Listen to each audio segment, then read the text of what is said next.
All right, welcome back to Boring Reviews. Nick here. Jodi there. And we are ready and excited to check out another QI clip. We've been enjoying these. We've reacted to a few of them so far, and we appreciate you watching our reactions to them as always. Which when we check it out today, I thought she would like this. Have you read 1984? George Orwell. It's a dystopian. And what's his real name? I found out not while rereading Animal Farm that that's actually not his name. Pseudonym. Oh, yeah. I love it. What's his real name? Don't remember. It's in the book. The book's I love it though. I always figured if I would write under a pseudonym too. I love 1984. I love We, and I love Brave New World. They're all kind of based on the same idea, written very shortly together, but in 3 different countries. But yeah, I'm excited. I think if I had a pseudonym, I'd probably call it Nodi Jick.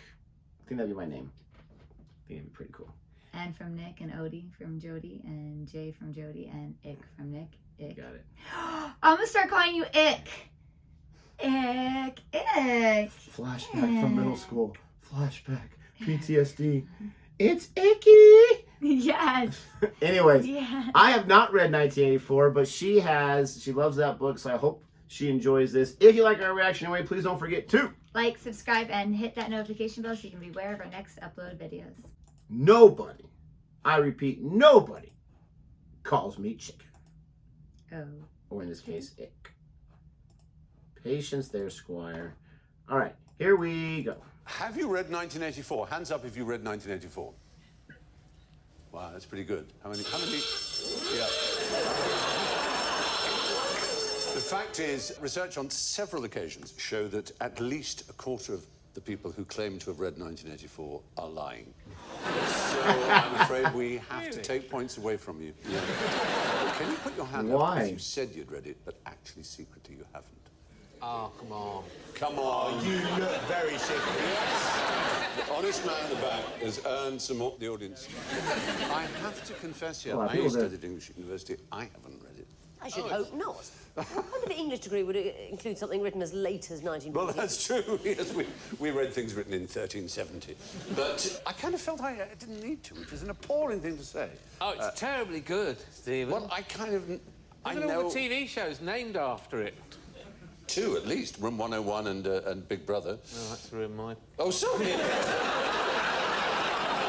I know how it opens. It opens with the clock striking 13. I know the character's really called good, Winston. And they made a film of it with John Hurt. Yeah. It's hard to bother, isn't it, when there's a great film of a book? I was the same with A Muppet Christmas Carol. I love that movie. I know what the turkey does in the story. It is a masterpiece of a film, it has to be said. I lie a lot to impress people. And I'll be honest now, I have never read The Hungry Caterpillar. I get so close to the end, and I get too emotional. I'm like, he's gonna die. He's overfed himself. I can't do it, and I stop. So I just pretend that I've read it. No, he becomes a butterfly. Is he carries himself? Spoiler! So sorry, that was wrong. I know this is random, but isn't it crazy how a children's book, a very short one, like The Very Hungry Caterpillar, is so popular. So popular. It's probably sold tens of millions, if not hundreds of millions of copies. The author himself is so popular. He creates tons of books like that. And it's cool how he uses whatever he uses, like the tissue paper or whatever type of style for his illustrations and everything, and that's fantastic. But it's a simple book. He ate this, got too big, turned into a butterfly. Spoiler alert. But it's a book that all kids enjoy. Yep, and there's a grasshopper one that like makes the sounds at night, or the cricket. Cricket? Well, I mean, yes, he has other books, but that book's by far, that book right there, by far is just huge. And then like another simple children's book would be Goodnight Moon, right? We read it to our kids when they were young. Anyways, it's just different authors. I would love to come up with a simple idea like that just takes off. Yeah, that would be great. Spoiler! So sorry, that was wrong of me. Oh. I knew someone who gave away the end of Psycho. It's nearly as serious as that. Oh. There are some books that you don't need to bother reading, like good books that you don't need to bother reading. Like, it's controversial to say it, but I don't think Harry Potter is worth reading. It is so expertly narrated on the audiobook. Did he do it? Did he narrate it? He must have. That's awesome. After I listened to the Harry Potter books, with you narrating them, That's so Everything cool. in my life is narrated by Stephen Fry. All We're my gonna have to thoughts, listen my to internal it. Yeah. monologue is now Stephen Fry's voice. Even the dirty thoughts are Stephen's voice.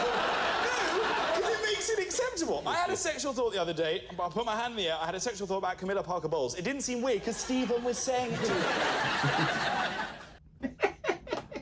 No. That was awesome. No, that last part, too much. I first got almost super offended.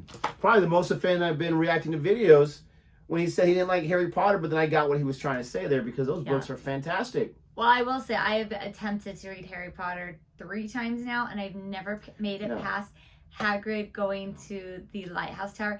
And it's not that it's bad. It's just, it's not my genre. It's not true. You have attempted to read it with the kids as a family, 1 chapter a night. You can't do it that way. You have to immerse yourself in it. You got to read it on your own. I still remember I was going to college to be a teacher, and one of those professors that, you know, you just always remember, whatever, she always challenged me in a good way, and she's like, you're going to be a teacher, but you openly say you don't enjoy your reading, which I didn't at the time. She's like, don't you see there's a problem there? I'm like, yeah, okay, I get it. She's like, I want you to pick a book, a novel, whatever it is, and just read it. Read a bunch of them. So I thought, okay, Harry Potter, I've always heard a lot about it. The movies are going out, whatever, and there's a lot of them, so I can count those as like 7 different books. So I remember starting to read it, and I'll never forget this because I'm in our bed, she's doing her thing, watching TV or whatever, and I have a big bag of Skittles, M&Ms, whatever. I probably gained like 30 pounds during this time, but I don't care. And I would just sit there and get a handful and eat and read or whatever. And I read all of them in just a few months and absolutely loved it. Drove her crazy because I was calling her Hermione and all the other characters, and I was like, oh shoot, we gotta hurry up because I gotta get back to Hogwarts or whatever. I was totally like enveloped in it. No, I was not wearing the costumes, but it was just, I don't know, I just loved it. No, and it was fun to watch you enjoy reading a book and going through it. Yeah, and since then I've read several others, not like as much as she does or other people, but you do have to find the right book, and some books just aren't for some people, but you also got to find the right frame of mind for it as well. It's true. It's true. And I think too, the fact that I've seen all the movies and I know everything, and I know there's so much more in the books. Always. 1,000,000 times more. The books are always better. The movies are almost an embarrassment besides the last few compared to the books, honestly. Yes. No, that's how I feel about so many books that have been turned into movies. Like the movies, I'm like, just don't bother watching the movie. It's just like a waste. But I feel like I know enough that I'm like, it's just, I'm not a fantasy or a science fiction person. I like romance. I like historical fiction. Is it 1984 science fiction? Well, it's dystopian though. I like dystopian. I do like dystopian. Those things are very believable. Just kidding. This was great. Enjoy this one. Thank you so much for the request. If you like our reaction, don't forget to like and subscribe. Let us know what other QI episodes or clips you want us to check out. And until next time. Goodbye.